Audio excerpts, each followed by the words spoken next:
the December 15th meeting of the Diversity, Racial Equity, and Inclusion Committee will now come to order. As our first order of business, as usual, we will approve the minutes from our December 8th meeting. Did everyone receive and review the minutes? Yes. I received the minutes and Yes. We did review. Okay. Yes. That's fine. Great. Can I please get a motion to approve the minutes? I will make a motion to approve the minutes of the December 8th Diversity, Racial Equity, and Inclusion Committee meeting. Thank you. Can I get a second to that motion?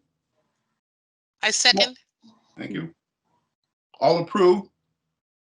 Aye. Okay. Thank you. So we'll moving on. We have a guest with us today, and that would be Jean Parziale. Parziale, yes. I'm sorry, Parziale. I'm so sorry. Everybody adds an extra R in there, but that's okay. I'm used to it. Okay. Jean is the HR director for the town of Chelmsford, and she will be here today to talk to us about some of the diversity training that I believe went on today and some other related items. So without any further ado, I'm going to hand it over to you, Jean. Good evening.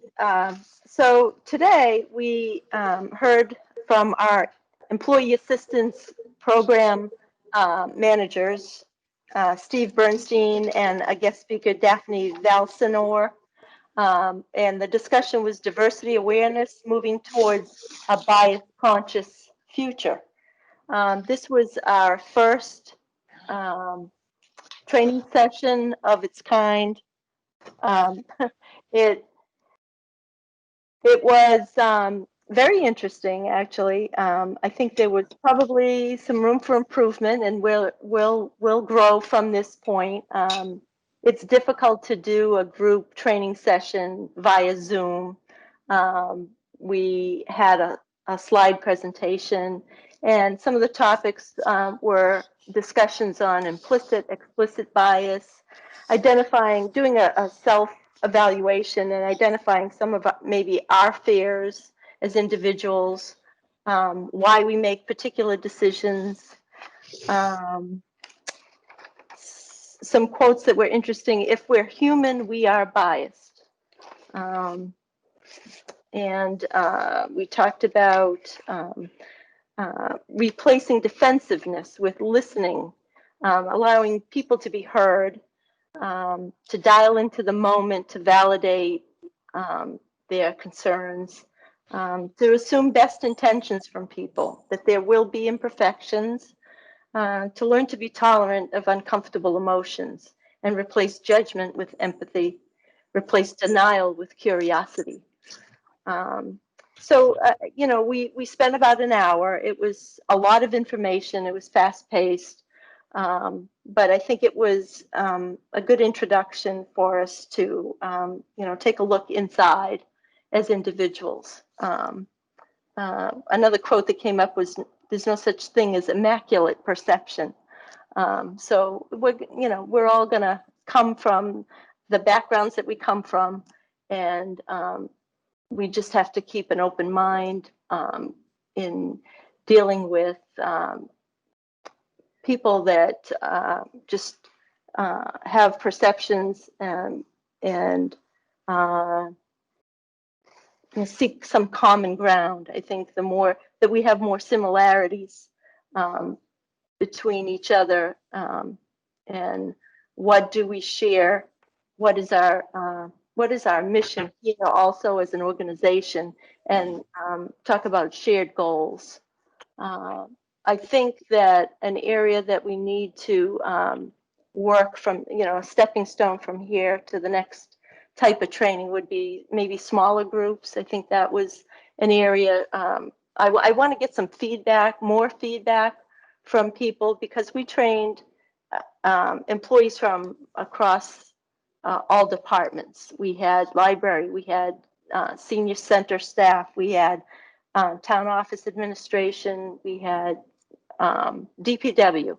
So everybody has taken something different away from this, and I just want to get some feedback from them as we move forward, and what we want to explore is the next step for training.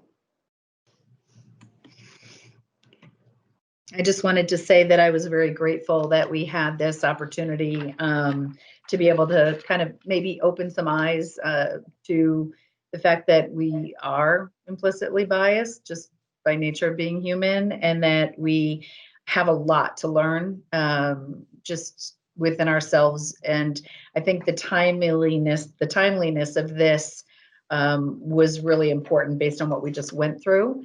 I think that trying to minimize the defensive reactions and trying to speak in a way that doesn't elicit those kind of reactions from people that might be sensitive in certain groups. So, it just shows how infantile we all are in this realm. I mean, I know I am. And so even though this was a very minute piece of training, it was a great first step, I thought, me sitting through my very first diversity training being today with this one.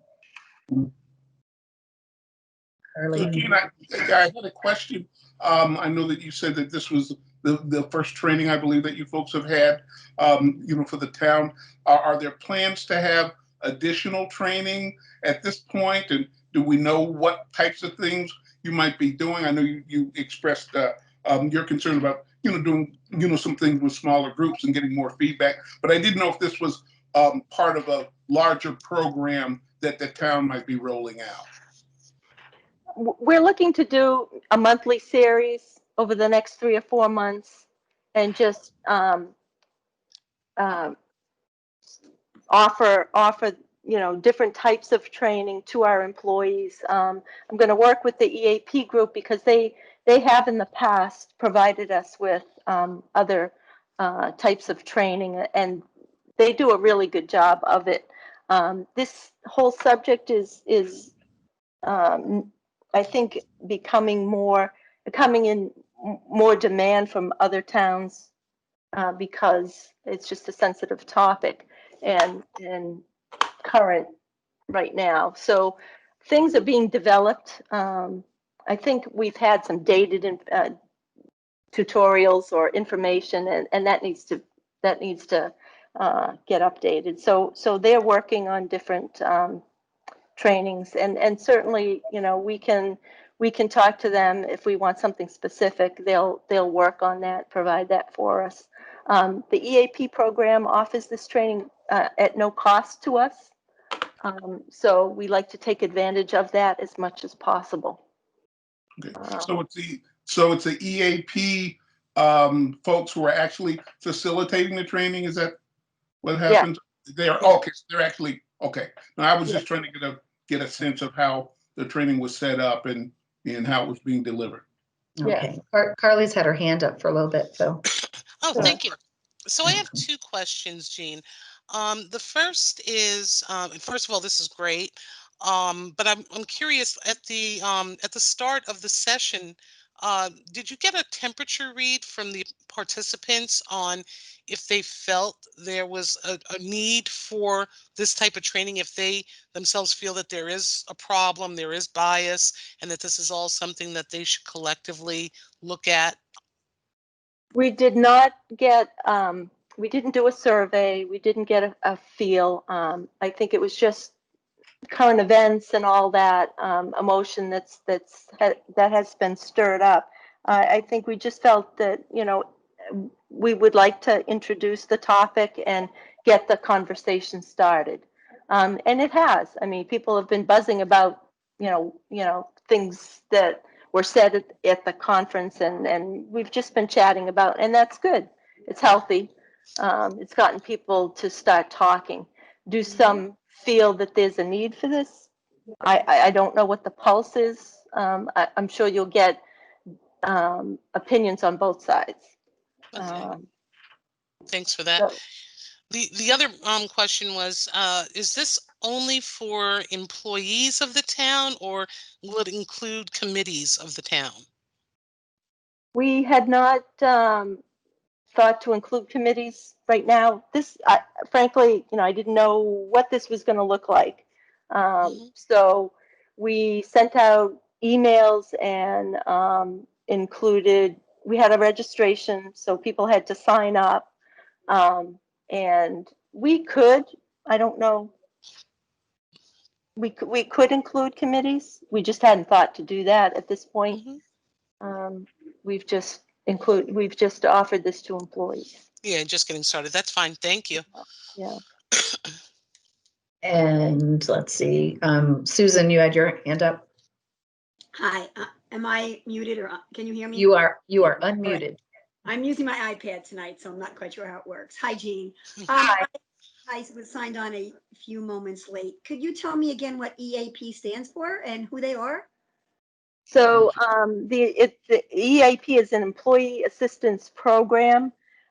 Massachusetts Interlocal Insurance Association carries a liability workers' comp insurance, and through them, they offer all One Health EAP to town employees, and it's free of charge. They have opportunities if people need legal counseling, marital support. They have resources that they can advise employees. All employees, family members are eligible. We have they have a toll-free number available, and it's all confidential. I don't ever know who calls. I don't know what's recommended or any guidance given. It's just available to town employees. That's good. And Thank they you. periodically offer different types of training if we seek it out. Great. And approximately how many people took advantage of this one that you just did? I did not get a firm number yet because I was waiting for the registration to go through and then the participants. So the EAP will be able to tell me that afterwards. Oh. We had two sessions, by the way. We had one at 10 a.m. and then we had a repeat at 1 p.m. So because of the staffing issues, people could participate in one or both of those sessions. All right. Thank you. And Lauren has her hand up. Yeah, hi, Jean, it's Lauren. When you say town employees, was it offered to school system as well? Not at this time. No. Okay, thank you. See, Latasha, did you have your hand up? I did.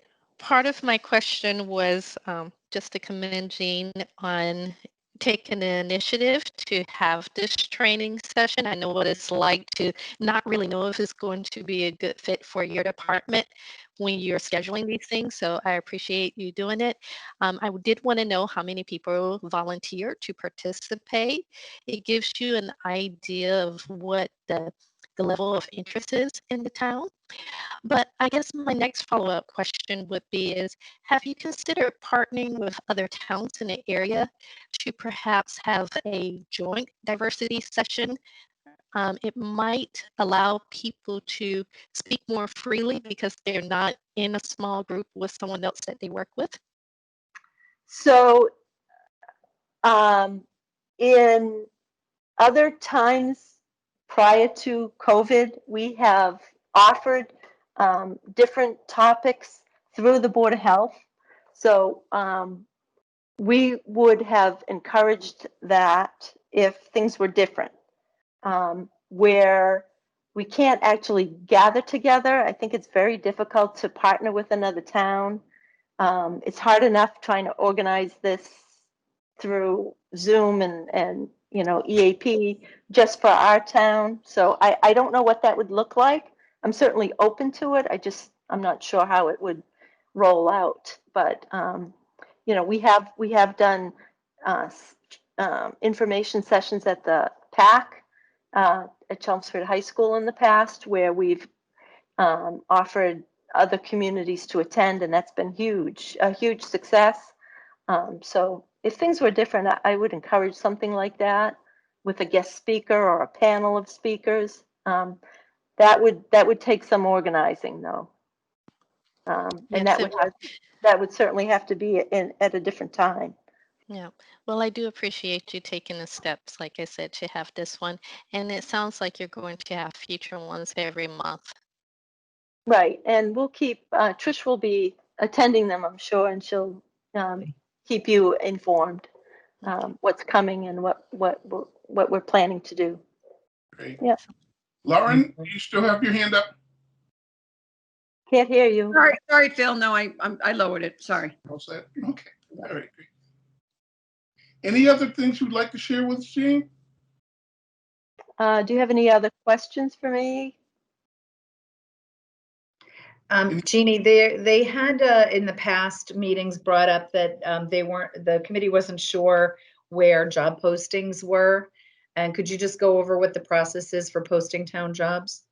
So I get notified that there's a vacancy. We do, in some cases, we have bargaining groups that require a 5-day internal posting before we go public. To be honest, when positions become open, it's only if someone leaves. We're not in the business of creating a lot of jobs or any new jobs. So we don't have a lot of turnover. You have employees that are here 15, 20, 25 years before a job might open. But we do post internally. We do post on our town webpage under human resources. There's, I think also on the main page, you can click on jobs and you'll see the job postings. I have 2 currently that were just posted today. And the last time I did a posting was probably months ago. But we post on the website and occasionally we'll use Indeed. And that's it. We've done newspapers. They don't bring us much success. So, you know, newspapers are kind of out. We don't do that anymore. But we're a unique organization. Typically, people in the workplace, this is not the top of their list to work in a municipality. So it's usually people who seek us out that look on our webpage or the other place that we do post, especially department level position, department head jobs is the Mass Municipal Association. They're an organization that supports municipalities. So typically someone in another municipality would know to search at the MMA website. You know, department head positions are posted there commonly.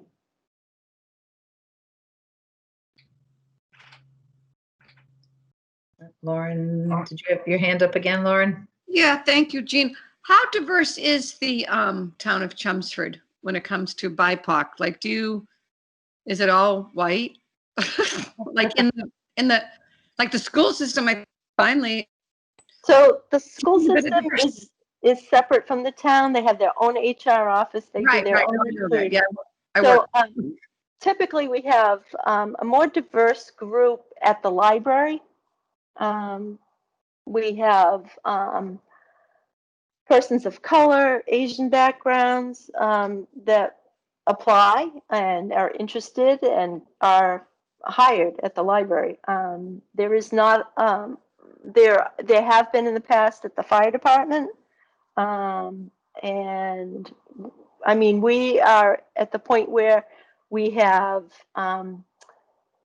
hired females at the fire and the police, and that after many years was a huge step. So I know it sounds a little no, it's true. It's true. You know, that's but all it was a huge step, and so you know but primarily the rest of the workforce here and town government side, there's a high ratio of white people. Yes. Yeah. All right. Thank you. Yeah. This is Natasha. I was going to say that, would you describe the demographics as being representative of the town of Chelmsford? So I did. I asked Trish about that. You know, the last time we had a census, it was what, 10 years ago, right? 2010, yeah. And I'm looking at the Northern Middlesex Council of Government Demographic Information. It's old data from 2010 because they only update it every 10 years with the U.S. federal census. But we all So took the census this year, so we should get that information next next year. year, next year Okay. they'll update all of this demographic information. So Chelmsford in 2010 was 88.6% white. Okay. So And that sounds like the municipality is offices are about that. Yes. That's Mhm. fine. So I guess my follow-up question would be, oh, in your job postings, do you have the equal opportunity employment statement listed? We do at the bottom of the job posting, yes. Okay, good. I did notice that we have a fairly new website. And it is a little harder to find the job postings on our existing website if you don't sign up to have them. So I think, Jeannie, we used to have a link to the job postings under business or somewhere. So we might want to look at adding more links, because right now it's just at the very bottom. It says the very bottom of our page under helpful links, it says job postings, but they'd have to really look for it. And I think under find it fast, it says apply and jobs.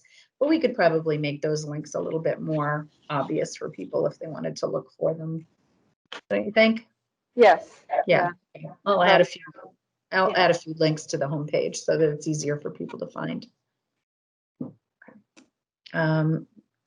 Anybody else have any other questions for Jeannie? I'm trying to remember what other HR conversations we had before inviting her on. Right. It's mostly about jobs, wasn't it? Right. Yeah.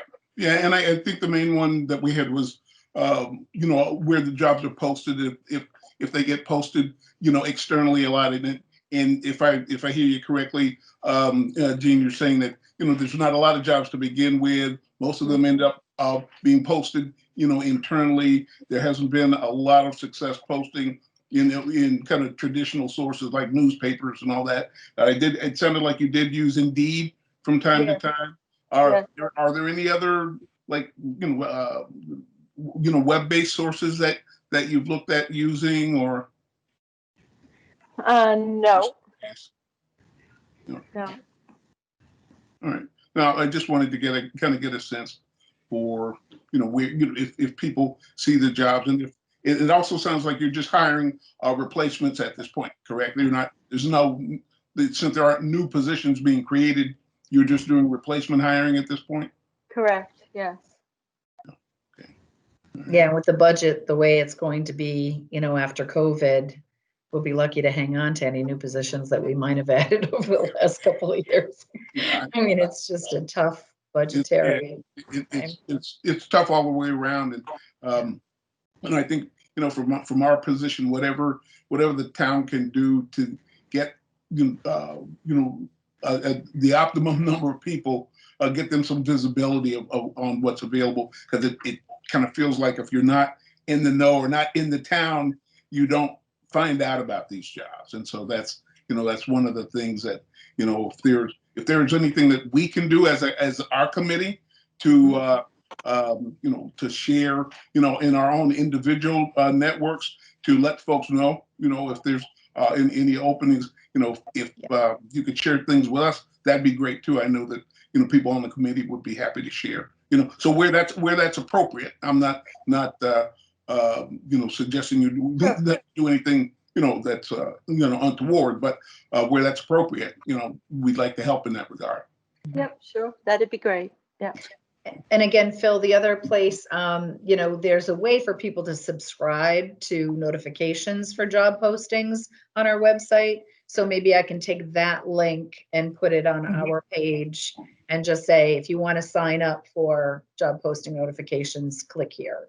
Right. Yeah, that'd be great. Yeah. And then it just makes it easier for people to find it and know where they are, know that they're out there, Great. Thanks. Thanks so much. Thanks, Jeannie. Thanks for inviting me. Have a good night. Yep. You too.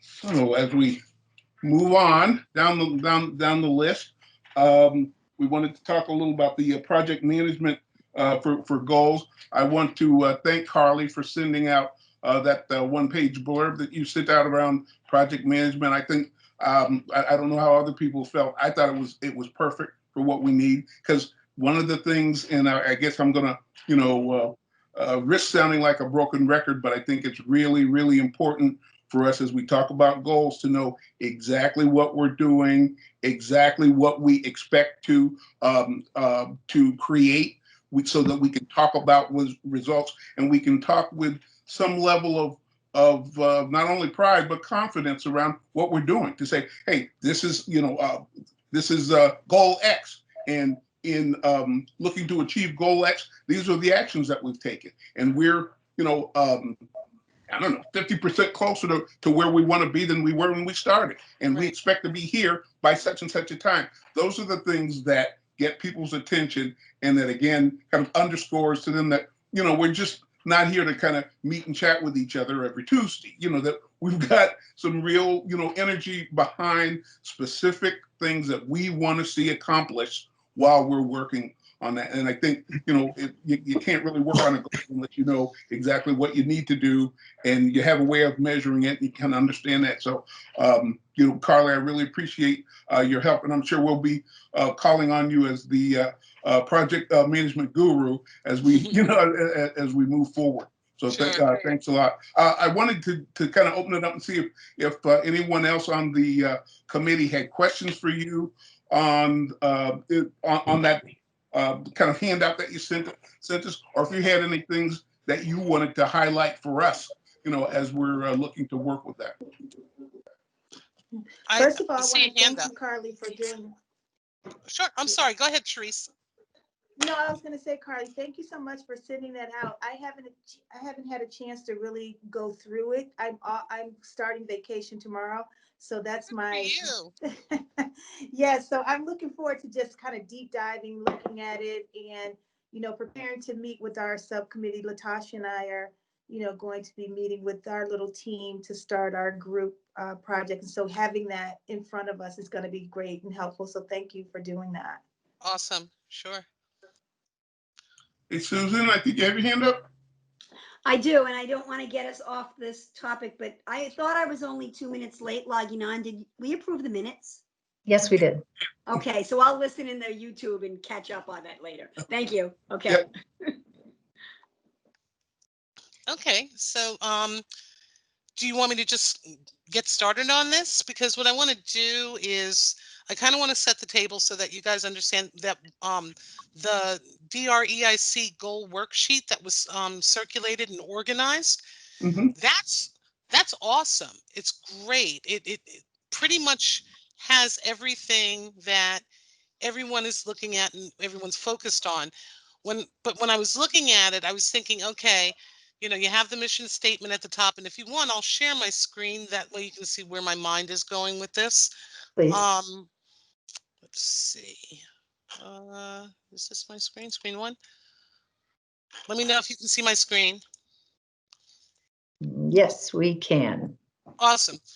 So, I was looking at this and I was like, oh, okay, great. Here we have the tabs down at the bottom for culture, communication, education. It's great that they're broken up. And here you have the mission statement, you have the stated goals, you have the team members added, the actions required, the support required, the due date, the date complete. That's not very different from what Smartsheet does. But what Smartsheet does is it's really a much more powerful collaborative tool. So what I did was I got this is just a mock-up right now, but I created, a project worksheet, and this one is for community. And I just took from this sheet some of the things, some of the goals.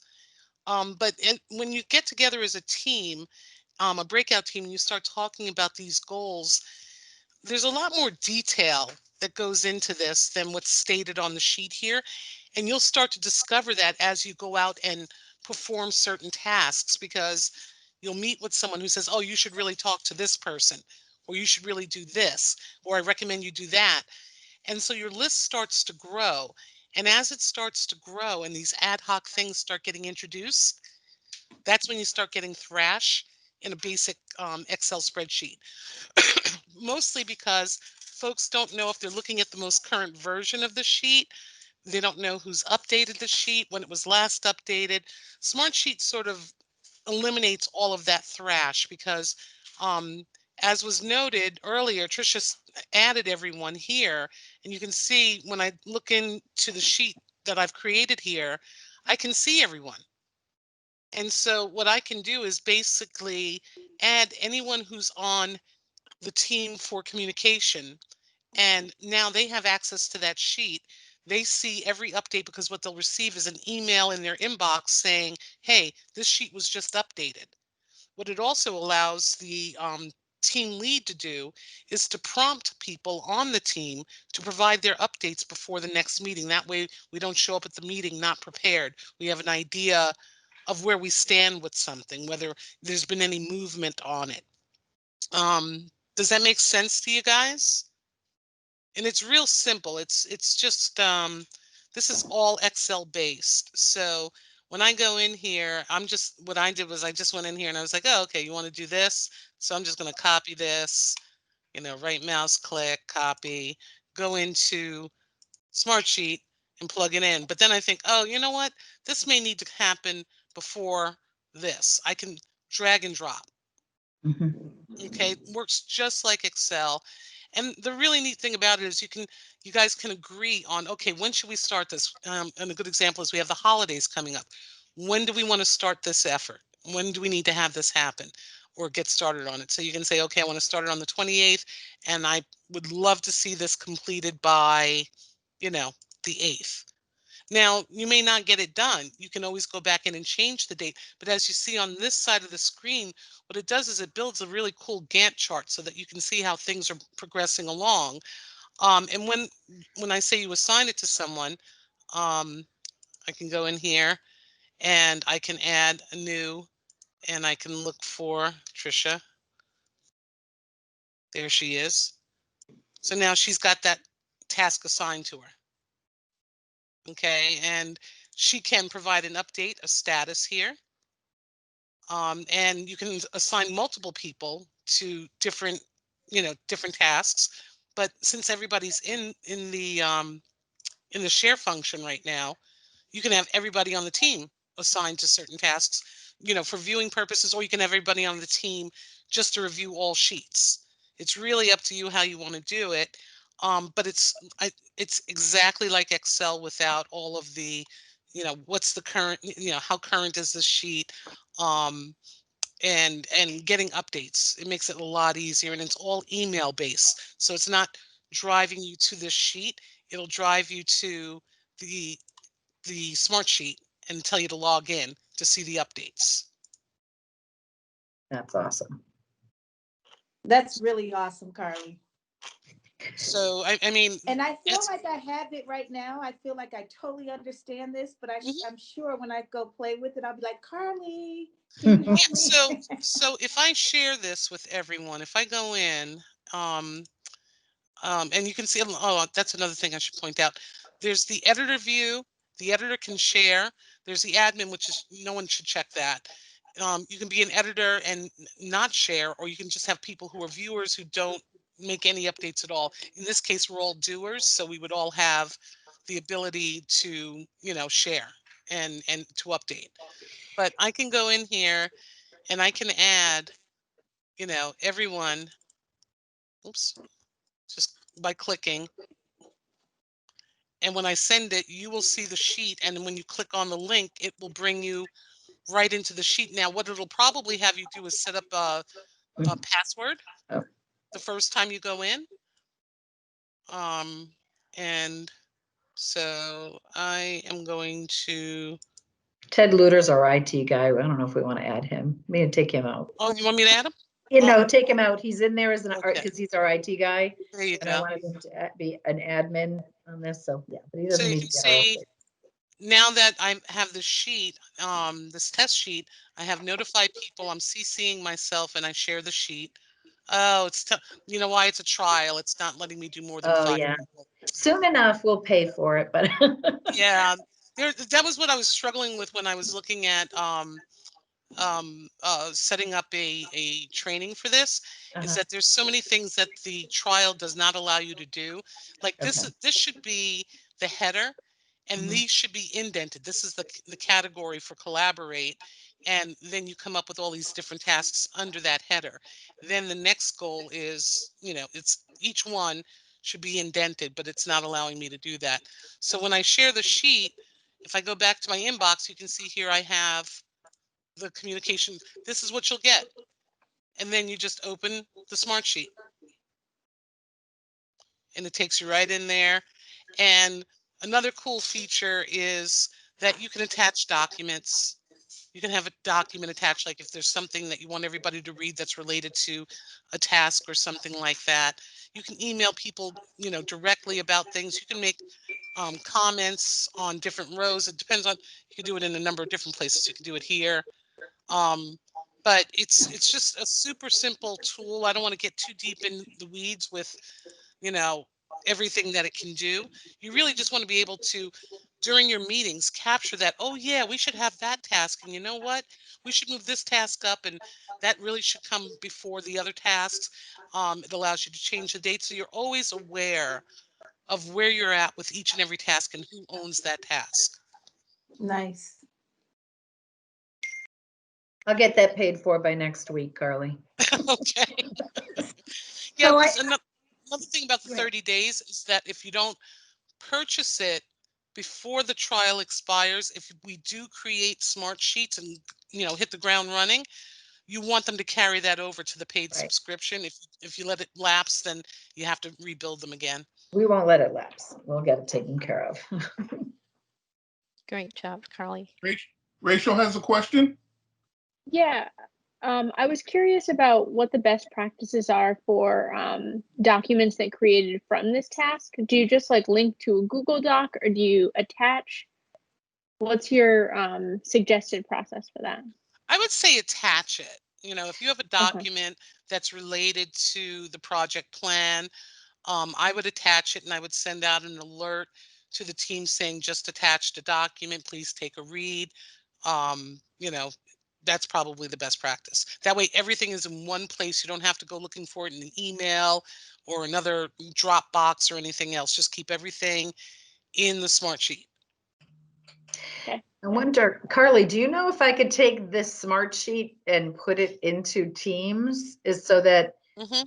would I just put a link to our There smart sheet? is a way to do it. I am file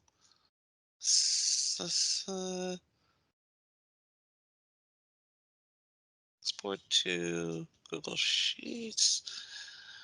Uh, It's okay. I can have Ted look into yeah, that. Just I can curious. do a search on that. But Teams was not a um Teams has really picked up since COVID Yeah. hit. And Teams is something that I think they have incorporated that functionality, but it wasn't something that they had done earlier. It's something new, I think. Okay. Susan has her hand raised. I do. So I don't expect a whole training right now, but I'm just going to let you know. So I was a kindergarten and first grade teacher. Using things like this was never part of my job, and my use of spreadsheets is very elementary and self-taught. So Hmm. as we go forward with this, I mean, how much help are we going to be able to get to really learn all the little tricks of it? Because I don't even share Google Docs. I don't have it, never had need to do that at work. Right, right. And that's why I wanted to keep it simple. Um, if you have a team lead, hopefully, if we need to take time for all the team leads to sit down and just walk through creating the project plan, and having the basis for it and getting comfortable with it, the team lead should probably own the document. When it comes to getting updates and asking someone to send an update, um, it's pretty simple. But if you need help, the team lead could probably just take your update and plug it in under status. I'm the team lead. Oh, Oh, yeah, you well, and then I would Lauren walk are you both. through it. I mean, again, like if you have a spreadsheet and we go through this and you add all your tasks, it's as simple as just clicking in the box and just typing. So that's what I do on an Excel Yeah. spreadsheet. So I should be able to kind of work through it, hopefully, and Right. And in this case, a lot of them have the prompts. You can change the prompts, but these are pretty standard. If you have a task and you ask the person who owns the task if they've gotten any, traction on it so far, and they say, no, I haven't gotten started yet. And then you can make notes in here just saying, oops, sorry. You can add notes that, I have to move this over. I'll move that over later. But anyway, you can add notes that explain this is why they haven't started. They have, something that's come up or whatever. Somebody might tell you that it's complete. So that's all in there. And, these are drop down boxes. So you don't have to worry about filling out the percentage complete. It's really the most important thing is the start, the finish, and the status. And just quickly, as you're working on it, is it shared instantly or is it not shared until you share what you've been working on? You save it, and then you share it. Okay. I'll be able to work through it. Okay, thanks. Yeah. Carly, now how would you add action items underneath a particular goal? Like or is that what that is? Create a list of community info. Oh, that's what that is. Okay. And There's just the add heading. tasks, right? I created a heading and then I just bolded it because the trial usage doesn't have the ability to indent and Right. have the header and then Right. the tasks So underneath that's it. goal number 1 under communication. So where's goal number 2? Well, how do you add underneath so it? you just go in. If I go in, let's say collaborate. I didn't put this one in here, so I just go in and I copy it. Right mouse click, copy, and I put that in here. Double click, paste. There you go. So I see. If it was the paid version, you'd be able to tell that as a header versus bold, the. and then Okay. everything else indent underneath it as a task. Okay. All right. Sounds good. So for this purpose, I'm just now just bolding it and then putting the tasks underneath. Okay. And Cherise has her hand up too. So I have 2 questions real quick, Carly. Well, one to you, Tricia. Do we have to have this posted on the web because we would have so many leads? It would be so many documents that we can. Okay. This is our working document. That's Right. what this is. Yeah. No, we don't have to post this.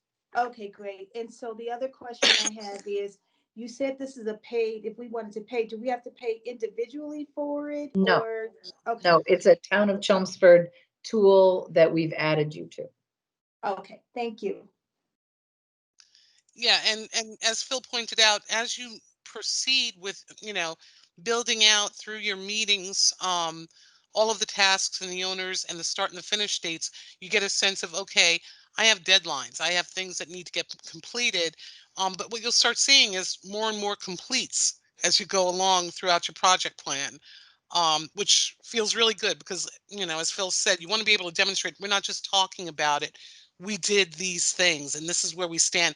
These are our impediments. And that's another important thing that you want to be able to point out. These are our impediments. We're unable to get any traction on these tasks because of these reasons. And so it makes it much easier to have a conversation about what is working well and what's not. And where do those impediments go again? The impediments can really just be captured as notes. Oh, Notes. Things. Yeah, okay. there's And the screen is so tiny, I can't really see. Yeah, I'm sorry. Like where the head, it's okay. I just can't see where the heading is, but so notes are obvious in there. You just do, Yes. is it like insert something? Yeah, you just file insert notes, and I'm trying to find a way to show you so that it's not. So here in this column here, comments. Yep. Oh, okay. Those comments and then you just add that plus sign, click that plus sign. Okay. Right. Okay, very good. And there'll be one common password for all of us. Is that correct? No, I think you have your individual passwords, right, Carly? That's right. I created my own password. But it's the town's document. Right, but I invited you through your email. So when you accept the invitation and you go to log in, it's going to prompt you for your own password. Okay, thank you. Yeah, but getting your Smartsheet started is real simple. Like I said, you're just going to double click in the box, copy the goal, paste it into a Smartsheet. Carly, I thought you were going to do that for us. I can do that for you. I don't have a problem doing it That for would you. be great. Okay. Yeah, if you could get like just take the worksheet and convert it into this, and Yep. then we can run with it from there. But at least Sure. that way we've got our starting point. That's why I was like, okay, let me do the I hate to call them silos, but communication, education and culture. And then if you could fill in the rest, and then, I mean, I'll add the team members if you want. If I think we have all the team members in there, don't we? I have them in the big group, but I didn't know if I didn't have the assignments by goal. But I have the Yeah, groups. I have the so assignments. what I will do is I will create the task list and the Okay. goals. Yep. The team lead will decide who they want to add, and that's really, like I said, it's simple. You just click share and go and Okay. check the boxes for the All right, people. and just to review the team leads, once I pay for this, I'm gonna be able to switch it. So I've got, on education, I've got Susan and Lauren as co-chairs. On, communication, oh, I'm Is sorry, what? Is What? Margaret here? Because Margaret said she would like to be co-chair, and I'm fine with that because is Margaret Instead here? of, okay, Is Margaret here tonight, though? she's not in today. She's not Oh. here. Yeah. All right. Yeah, yeah, we'll talk to her. So that's Okay. fine. Yeah. Okay, so Susan and or Lauren or Margaret. Yeah. It's only because the okay. union thing is like so busy, but And then communication, I am chairing with Sharice, co-chair. And on culture, was it Brian and Rachel? Were you two going to be the team leads on that? I can't remember. I'm Nobody's definitely involved there. I don't know if I'm a chair, but I'm willing It's to do probably whatever I need best for to. us to go back to the minutes. okay. That's a good idea. Yeah, because I think I this. have it right. I have it right here. I have the team leads for education, Lauren Cochran and Susan McKinnon. And then I have for town culture, Trisha and Carly. Yeah. And then I have for communication and public relations, Latasha and Sharice. Oh, Trisha and Carly. How did we do that, Carly? Okay. We did that last week. Yeah. Yeah, no, I Yeah, know. that's Okay. and I this is just from didn't the have my minutes. updated sheet. And then, so then I'm not communication. I'm not the communication chair. Who's the communication? That's Latasha and myself. Oh, good. Oh, Latasha. All right. And I had then town bad notes. culture is yourself and Carly. Okay, Yep. good. And then education, I had Lauren and Susan. And Susan. Okay, thank you.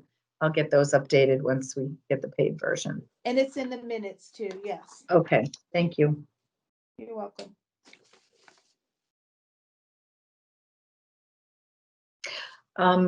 Should we move on to the next agenda item, Phil? It's getting late. We've got a lot of. Yeah, I think we should. I think we Okay. should. Any other questions? We're all set. Oh. it's going to be a great tool once we all learn it. Thank you, Carly. You betcha. Yeah, thanks a lot. Absolutely.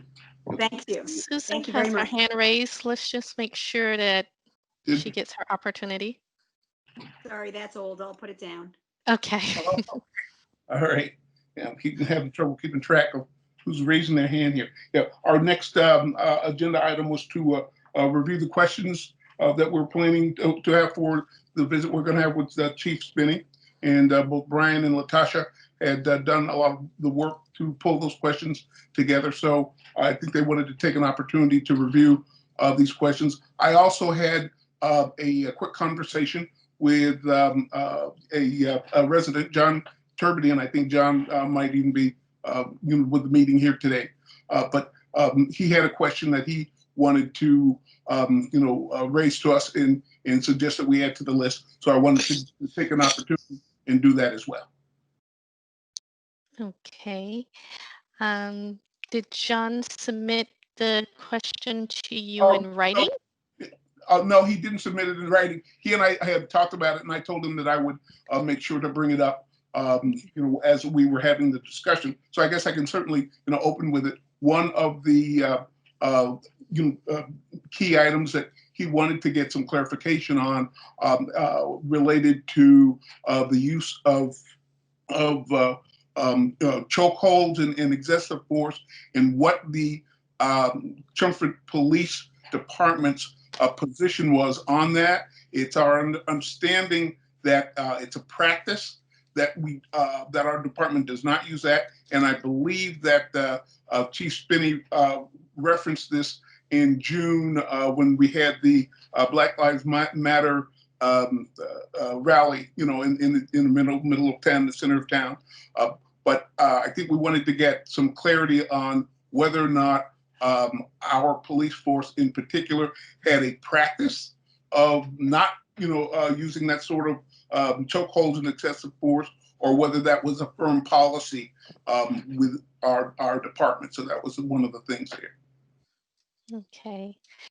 Well, I like to start off by saying that yes, initially Brian and I worked together on collaborating some questions that we would like to ask the police chief. And then also Rachel has shared some of her thoughts on the questions that should be asked. But it's very important the tone that we take. As you know, this is a very sensitive topic, especially in our current environment.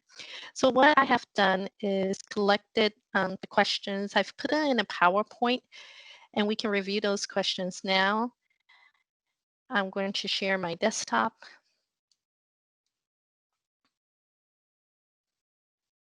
Give it just a moment. Okay, are you able to see my desktop? I'm not. I'm not either. Nope. Me neither. Okay. Let's see.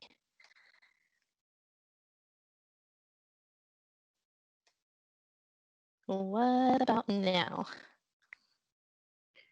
No. You Nope. disappeared. I see I it too. disappeared.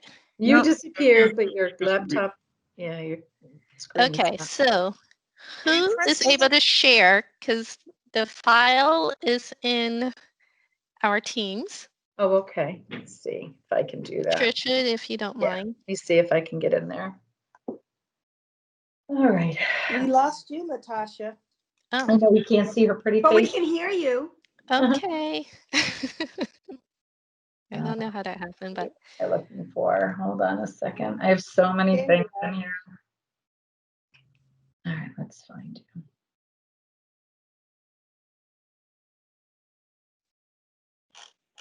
Files. Let's see. Is that where it is? Under files? it's under files and it's titled Fireside Chat and it was Ah, uploaded there it today. is. Okay. All right. So let's see if I can bring this and share this. All right. So it's blocking my screen, but let me see if I can. I've never shared a screen before, so there we go. Sorry about that. I'm trying to figure out how to do it. I understand. Can you walk me through how to? Does anybody? I don't see it under more actions. Meeting notes, meeting details, gallery. Let me It see. should be. Do you have a button that says Open Share Tray? Do I have a button that says what? Open Share Tray. It's on my thing. It's right next to the More Actions. It looks like a little arrow pointing upwards into a rectangle. Oh, there it is. Okay, great. Let's see.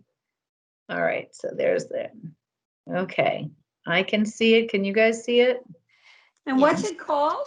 Yep. Fireside chat. I see it. Oh, I see it. Okay, I I see see it it. on my own too. Okay. Okay. Can you put it in presentation mode if you go Sure. over by the 66% down at the bottom? Okay, hold on a Bottom right. second. Bottom right. Right, yep. And then right There. Thank slideshow. you. Yes. Okay, and am I going to be advancing these for you or no? I guess so. I'm Okay. sorry. Okay. Go Okay, ahead. so our initial slide is just showing that this is a fireside chat. As you can see, it's a very cozy, comfortable setting because we're virtual and this is the best that we can do. So if you don't mind, please advancing. I figured we would start off with some background information, ask Chief Spinney a little bit about himself and how long he's held the position as police chief in Chelmsford. Then we will proceed to asking him to explain what does his title of strong chief of police means. Advance slide, please. In the next few slides, we'll discuss the actual Chelmsford Police Department. What are the demographics? What percentage of the officers are from Merrimack Valley, people of color, and women? Does the police department have a social worker or mental health professional on its staff?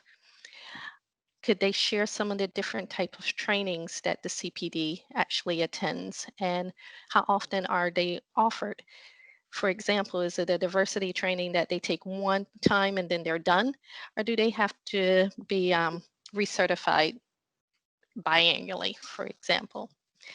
The last question on this page, for some reason, I can't see the whole thing. Does the Chelmsford Police Department wear body cameras? If not, is there a plan to implement them in the future?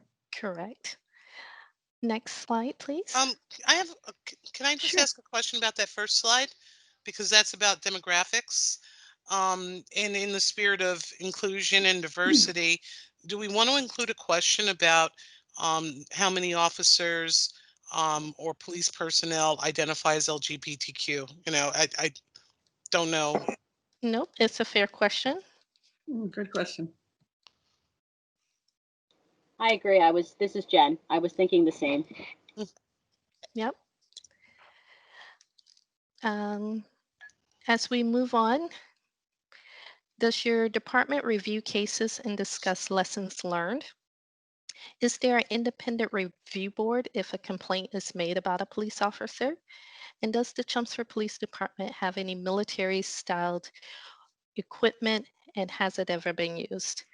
I can tell you that I'm a little hesitant about asking this question because it's such an inflammatory question. But I would like to get you guys' opinion on this.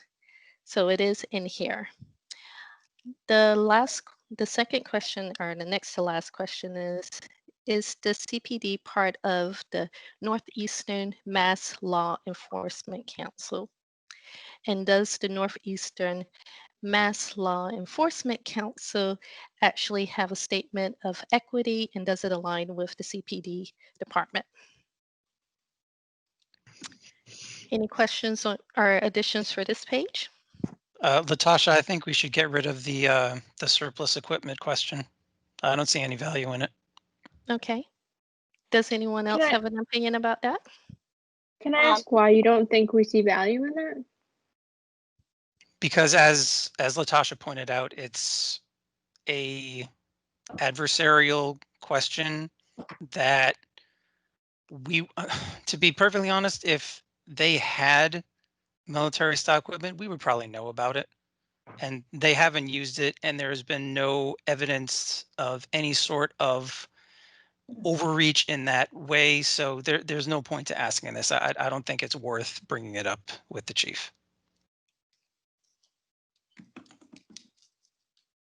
I mean, I just don't even know, like, if a SWAT team exists within our own police department, or is that, I don't know the difference between I think military style equipment and like a SWAT team.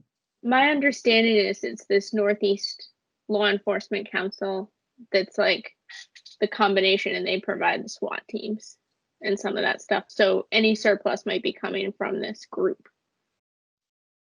and then shared throughout many towns. But I have limited knowledge of that, but that was some of my understanding of what that group was. I don't know. It's for clarification so people know. I don't just by asking a question. I wish that it wasn't. I don't see how it can be a divisive just asking a question as to what. But I don't know. I guess the question is it leading to the what's become a political topic of defunding police? Is it somehow a hook to that? How much money is being given to the police department for military grade weapons and things like that? Oh, That's I my think, impression. yeah, I think it might be inflammatory. I mean, I don't know. I think we said early on that we wanted to try to avoid politics. And that feels a little political to me. I get the question, I understand it, but we're Chelmsford. Okay. we're just a horse away from, we're Yeah. like a little farm town. I don't know if it's something we need to tackle in the first go around with the police chief. Jennifer has her hand raised. Yes, I was just wondering, what's the intent of the question? Because I think it just going forward, it might be relevant. It's just a question. And like Trisha, I myself don't understand why it's divisive or inflammatory to ask that question. I'm a little confused by that. Okay, so this was one of the questions that I wrote originally. And the reason why I asked it is because one of the things that I have been reading about is the trend of police departments getting military style equipment as a here's where it just happened to be, like, it's the process of the military doesn't need it anymore, so they sell it for cheap to the police departments, and then the police departments have it, but it's not necessary. As Carly just said, this is Chelmsford. Why would we need it? So the question was the intent of, if you do have it, why do you have it? Where did you get it from? Just to get an idea of where Chief Spinney stood on the whole militarization of the police, which I don't think helps anybody. I do think it sets. Is it fair to say that how inflammatory this question is in our follow-ups and how we deal with how it's responded to? I think it does set a tone for how the police department has looked at where it spent its money and what it's done. And I think Maybe it could that's be the better helpful question. information and we could just ask it, but Maybe it's just how you position the question rather than the way it's positioned right now. Just ask his opinion on military grade. You know, uh, I don't know. I mean, I think we do live in Chelmsford, but I think there has been a history where there's been an incident where they've had to go in with a SWAT team for different reasons. It has nothing to do with what we're talking about. So, I mean, I personally would want to make sure that if my police department had to go into an unsafe place that needed, I don't know, I guess I would want them to have it if they needed it. So, I don't know. I don't understand from a budgeting standpoint. Okay, I can see from the whole defund the police political thing. I guess I could see why it would be, but it's just asking, do we have any? And have we ever, if we do, have we ever had to use it? To me, that's just a question. Yeah, And I'd like to know the agree. answer. This is Lauren. I'd like to know the answer. So I vote we keep it in. Okay. And I'd like to know the answer too, because I mean, I think yesterday was the anniversary of Sandy Hook school shooting. That was only one person, but we've had other school shootings that have been more than one person. So there's other historical things that have happened in towns like Chelmsford where a whole group of police needs to go in, big I would guns want them because to of a have problem. I'd like to know what our police department is prepared to do if they needed to. I and think under it's what okay to- circumstances would they use it? Yeah. Yeah, I think it's okay to ask that.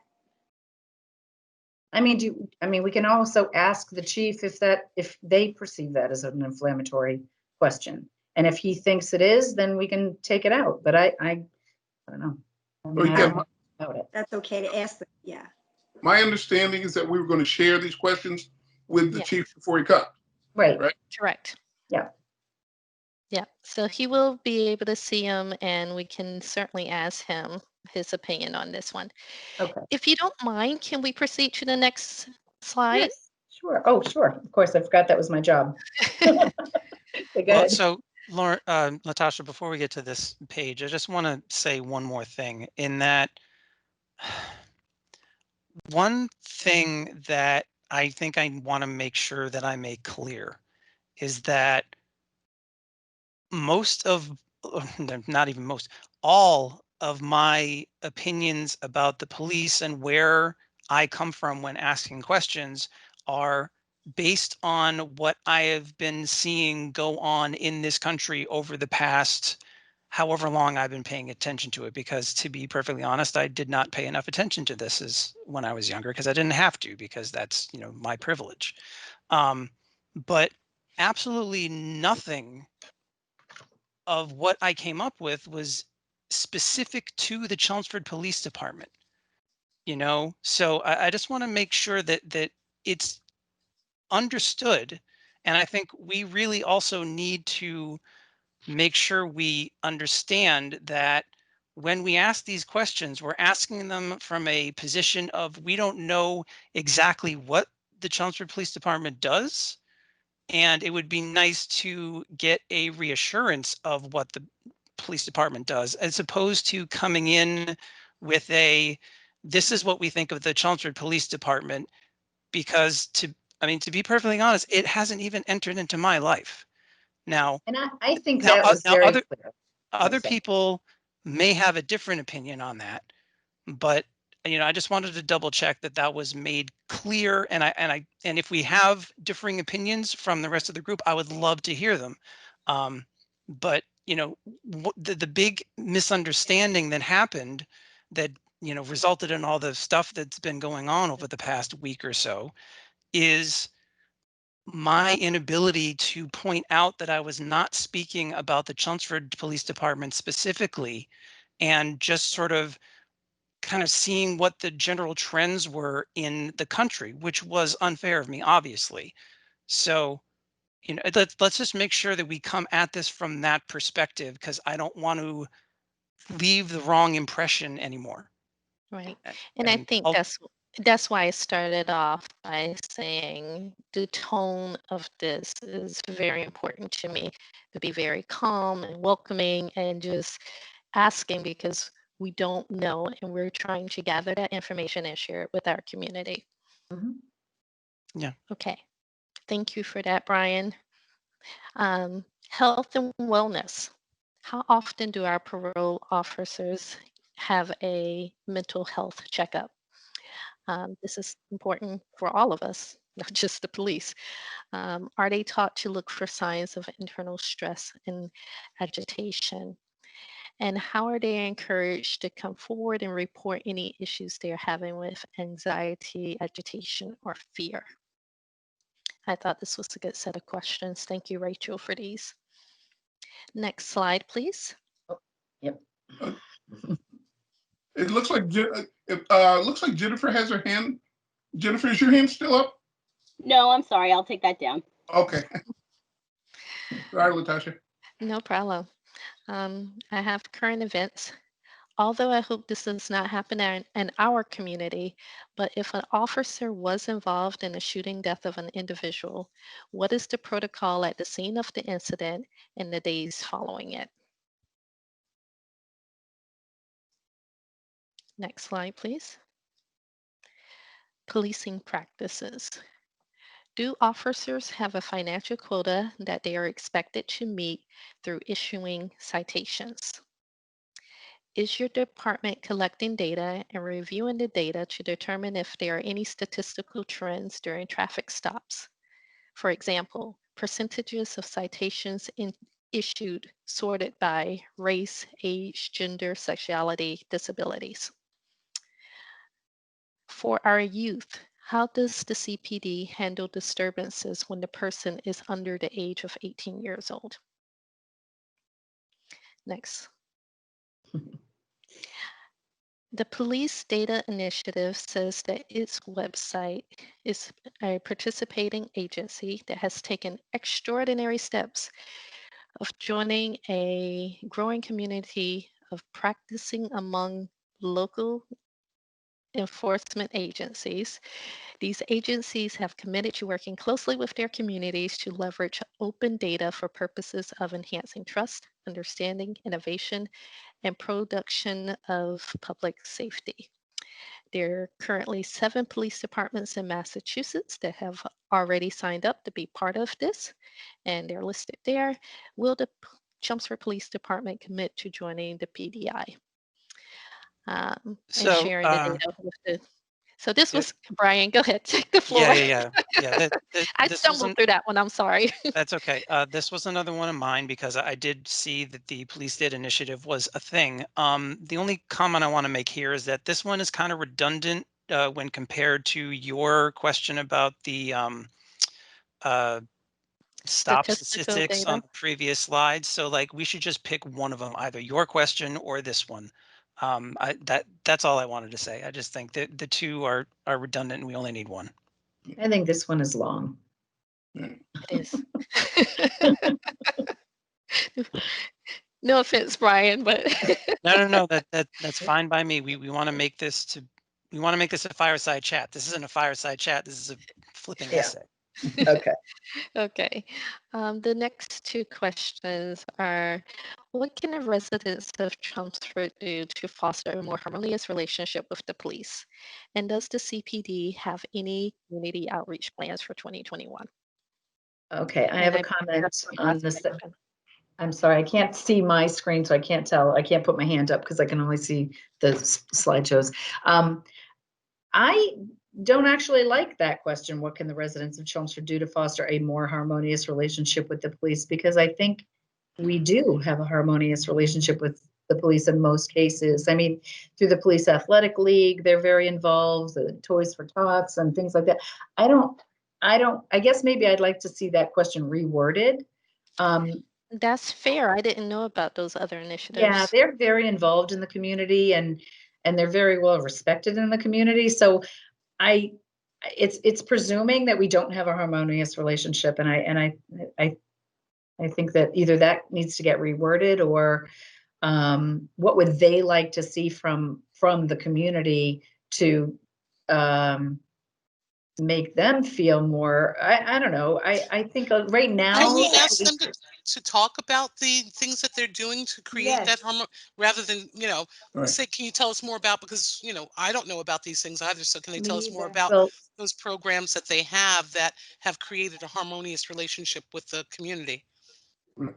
they've been doing it for years too. So between those two last questions, it's like, can you talk about some of the initiatives that you've been working on with the community? Example, PAL, Police Athletic League, and Toys for Tots drives, et cetera. I mean, I'd combine those last two into them being able to showcase the positive things they do for us. Absolutely. Thank you. Yeah. Are there any additional questions? Yeah, Yeah. I have a question. So I mean, as far as the phrasing of that, I do agree. The Chelmsford Police do have a harmonious relationship with the majority of the community members in Chelmsford. But I guess if I were to rephrase that, I'd probably ask, what can the police of Chelmsford do to continue to foster a harmonious relationship with BIPOC and LGBTQ plus community? Because yes, they do have a great relationship with the majority of the community in Chelmsford, but I'm curious to know if that's the same truth for the BIPOC and LGBTQ plus community. Okay, well, I mean, again, it's a way for them to, I mean, they participated in the Black Lives Matter rally in June. They're at every holiday prelude, 4th of July parade. I mean, so I don't know if I'd want to ask them to do more. I mean, for it specifically, I mean, again, 88.6% of our community is white, and I don't think that what they do differentiates one population over another. I think it's pretty inclusive. But I don't know what they do specifically to support, disability, but I think they do a lot of things that we don't know. So let them tell us what they do, and maybe say, specifically, when you ask the question, can you tell us how you, highlight some of the community involvement, and maybe most especially with BIPOC and disabilities and LGBTQ. I mean, but to just say just that, I think would take away from them being able to say all the other good things that do include everybody. I don't know, it's just my opinion. No, I agree with that, but I would also want to hear, like, I know that they have done stuff, but I'd also want to hear what they're doing specific to those communities too. But I agree with you. Yes, I would definitely want to hear what they do with the community at large, as well as those specific groups. Yeah, and then if they had anything specific to that, yeah, okay. It's Lauren. I'd also like to know, I know there's a police officer, Becky, at the high school, but I don't know that they have programs necessarily. to get to know the high school youth, because that's often where things start to happen. So I would like to ask about their outreach with the education system in school. You know, if they have any kind of outreach with kids at the high school level. I'm sure they'd love to share that. Right. So that'd be really nice just to hear and see. Did we ask the question if they have a mental health professional on staff that goes with them? Yep. Be good. Thank you. Yeah, that's in the beginning. Thank you. So Latasha, will you edit this slide presentation and then have me forward this whole slide to presentation to Chief Spinney? Hi, sorry. I had to go answer my door.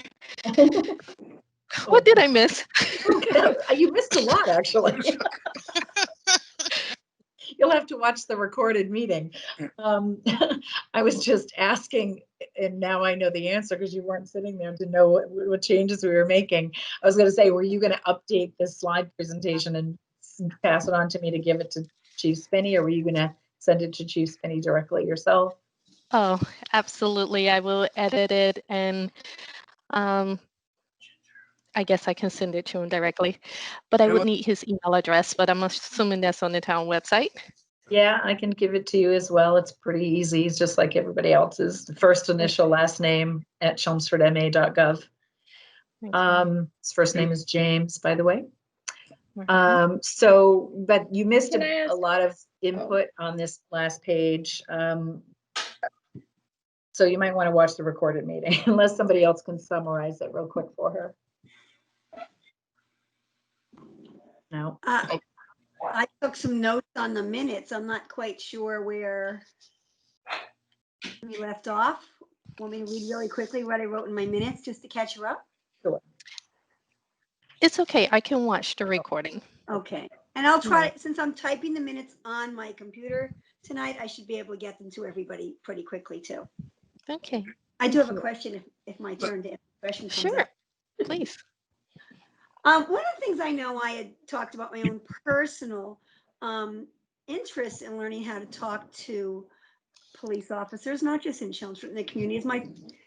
I've told you all many times that I have a lot of police officers in my family, and it's been really difficult to talk about Black Lives Matters with my own relatives. And in a very chatty way, I just would like to kind of know, when a community resident, anyone shows support for Black Lives Matter, how do local police officers regard this? Is it something that feels that if you're choosing Black Lives Matter, you are against the police? I mean, I don't feel it should be, but I know just talking to my own relatives, I can't bring it up.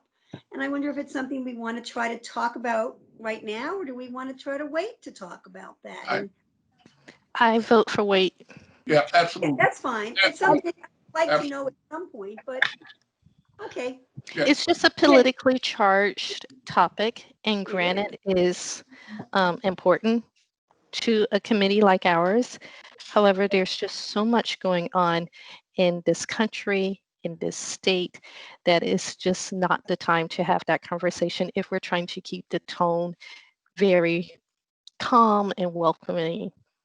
And I'm really harmonious, because I think what we're doing, I know we've talked all along about building a partnership. So I'm sure this is not going to be our only chance to talk with Chief Spinney. So I'm very comfortable with that. I just wanted to bring it up as something that I want to learn how to do. Can I just try in? It's Jen. With some of the questions, I'm just a little bit concerned. I just wish that we could be more specific. Just in my personal experience, having lived here for so many years, when you make things general, like the youth question, for me, it should be more specific to BIPOC and LGBTQ plus kids. What was the youth question about? For our youth, how does the CPT handle disturbances when the person is under the age of 18 years old? That's pretty broad. I guess I'm just trying to figure out, are we directing it towards all of the children, or are we being specific? I guess I'm just kind of getting lost with the definition of exactly what we're doing, specific to when we're not being specific about who we're talking about. My opinion is all youth should be treated equally. So I wouldn't want to pull out and specify BIPOC or LGBT plus community. And I would also just kind of add to that and say that I believe it. I know we haven't talked about the format and how we're going to ask questions, and how he's going to respond. Who knows? He may take all these questions and come back with a presentation, and then we follow up. So I don't know what that's going to look like. However, I've got to believe that there will be an opportunity for us to be to issue some follow-up questions as he's answering some of these individual questions. There should be an opportunity for us to get clarification and to ask for that in the appropriate way. So I'm thinking that even if a question appears on its face to be more general, if we hear an answer and want to be able to kind of pursue that answer, we can do it at that point and maybe get to specifics, if it makes sense to do it that way. So it doesn't feel like we're not going to have an opportunity to get some clarity on some of those things as they come up. And again, I think as some of us have identified, we don't know what we're about to hear anyway. So I mean, there may be a lot of things. We may find out that a number of questions we have are being answered in the answers that the chief has for us. So I think we should keep that in mind. I hear that, and I agree that all children should be treated equally, but they're not. And I know we all know that.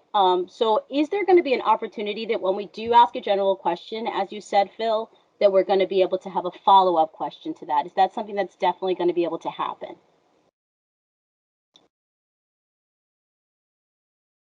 Well, I mean, as I said before, we haven't talked about the actual format, how we're going to ask the questions. There hasn't been any conversation around that. It seems to me, I don't see why we can't do that, but I think the committee needs to talk through how they want or how they envision this interaction to go, so that we have some clarity around it. That, to my mind, we haven't done that yet. So that still needs to get covered. Yeah, I'm just trying to be as fair and open as I can.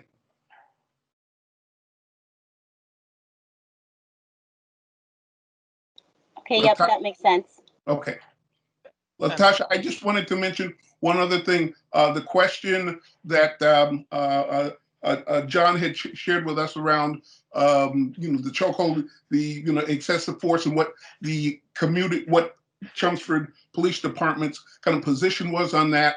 I didn't realize that you had the slideshow ready. What I'd like to propose is that I can write up that question and send that to you so that it be added to the section on policing, because I think it's a legitimate question to ask. We hear about these things all the time, and just kind of understanding where our police department is on things like that.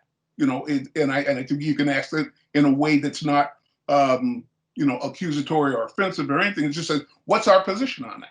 Because I think it's been my understanding is it's been a practice that Chelmsford doesn't use chokeholds and all that sort of stuff, and we don't know whether it's a policy or not. So I think it makes sense to ask the question, And so I'll work on the wording, and I'll make sure that you get that by tomorrow. Thank you, much appreciated. Thank you. And then I just wanted to add in one other question for the community: is would we feel comfortable asking, or if the chief and others in the police would feel comfortable signing our anti-racism pledge and addressing that in this conversation?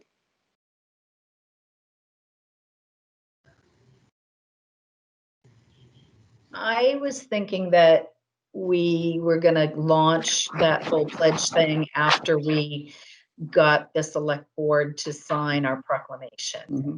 Yep. That was going to be off. So Okay. I was going to be working with Jean Parziali, our HR director, that after the diversity trainings, we might send out to the distribution people that participated that pledge to sign. So I personally think we should wait until after the board signs the proclamation. Mhm. I just got a notice that I've only got 5 minutes left on our meeting for some reason. That probably won't stop recording, I hope. But Can we I had a just few ask other a quick things. question about signing that agreement? Do the police need to do that? Isn't that part of their oath?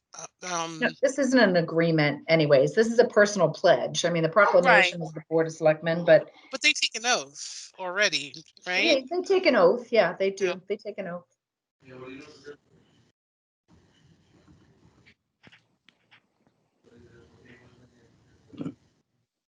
If we've got a couple minutes left, I just wanted to bring up really quickly, as on the topic of follow-up questions for the chief in the meeting itself, that is one area where we are going to have to tread very carefully, because the format that we are agreeing to right now is sending the questions to him way ahead of time so that he has time to look at everything.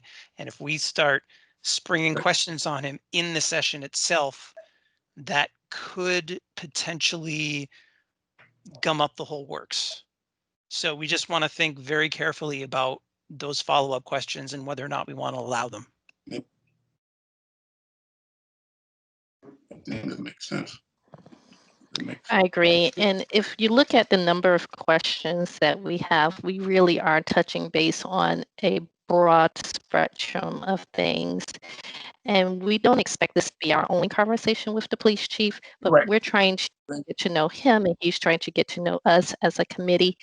And I feel like there will be opportunities to dig a little bit deeper later on, but this just, in my opinion, is not the time. Yeah. I think that makes sense. At this point, I just wanted to stop for a moment and check in. Oh, Carly, did you have your hand up? I'm sorry, did you have your hand up? I already asked my question. Thanks. Oh, okay, girl. No, I just wanted to check in. We're at almost the 8:30 mark at this point, so we're well beyond where we normally cut off. So I just wanted to check. Is it appropriate, or to ask the question, because I think this is one of the first times we've gone over so long. Is it appropriate for us to table the other items that we had on the list and add those to our next agenda for next meeting, and in the current meeting? Is that something that we can do, Tricia? I'm asking you because you know the rules. Yeah, we certainly can table any items that are currently on our agenda if we run out of time to deal with them. Next Tuesday is the Tuesday before Christmas. Are we planning on a meeting? Well, I wanted to ask the committee how they felt about that. I think early on there was one meeting where I think we talked about the topic just a little bit, and everybody said, "Oh yeah, it's early enough, we can meet." I don't know. I want to revisit that because I don't know if my thinking was fuzzy. I don't know where people are. I wouldn't be heartbroken if we didn't meet, right before Christmas. But having said that, I wanted to check with the committee and see where people are. Certainly, as it relates to the chief's visit, we'll still have 2 more meetings before his visit to nail down anything we need to do as it relates to that. So I feel like we'll have time to address that piece. But how do folks feel? Do we want to meet next Tuesday or not? I can. I can as well. Yep. I I'm can. not going anywhere. I can meet. Yeah. So Yes. I know everybody answered a different question than I asked. Because I said, do we want to meet? And everybody said, oh, I can. I didn't ask that. Okay, well, if everybody wants to meet, then I'll be there as well. I see hands going up. Yep. Go ahead. Yep. Rachel, did you have your hand up for a question? I see your hand is up. Oh, sorry. I did want to say that I don't know. I would like to take one of the next Tuesdays off. Either the one before Christmas or the next week. I just have a lot. I mean, I'm home, but have a lot of family stuff going on here. Yeah. So it kind of, if we could just pick one of those to take off, I think would be nice. I would prefer not to meet the week between Christmas and New Year myself. Yes. So next week, what is today's date? I'm 15th. So what's next week? Today is the 15th. So 22nd. 22nd. I could meet, but I prefer not to meet again the 29th. Me too. Me too. Lauren seconds the 29th, no meeting. Okay, 29th, no, do we need a formal motion to do that? Or, okay. No. Then, Does that help you, Rachel? the 29th, Yes. we'll have a meeting. I just have one thing I need to add. Because we were going to talk about Black History Month, I have some thoughts on some ideas for the month. And I really need to I'm glad we're meeting next Tuesday, but I will send over this list so you guys can look at it, because it's going to require me to reach out to some people. And I did want to do that before, talking to all of you to say that this is something that will be great. So I'm just going to send it over to you. Should I put it on the website, or should I just send it to you individually, have you look over it, some ideas, and just that way I can start. Can you just send an email, Sharice, with the links or whatever it is? Just send it all to us in an email. We just have to be careful. We can't respond like we have been. Like, once somebody sends an email, it's like, yep, you can take it. You can talk to that one person, but don't reply all. That's the safe rule. Just don't reply all. And then you can send an email and you can individually talk, but try to avoid the replying all. Okay, sounds good. And I will put that on it's just so that I can just at least make initial contact with people, just to say, this is something we're considering. But I can actually wait till Tuesday, but I will put this out in the email just so you'll know what we're going to discuss. So any questions you have, you'll be able to kind of preview prior to our next meeting. So thank you.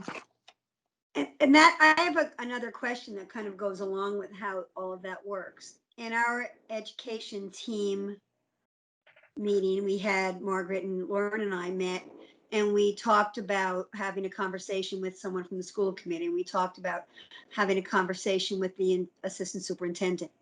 Can we do that in our small group, or do we need to bring that invitation to that person to talk to our entire committee?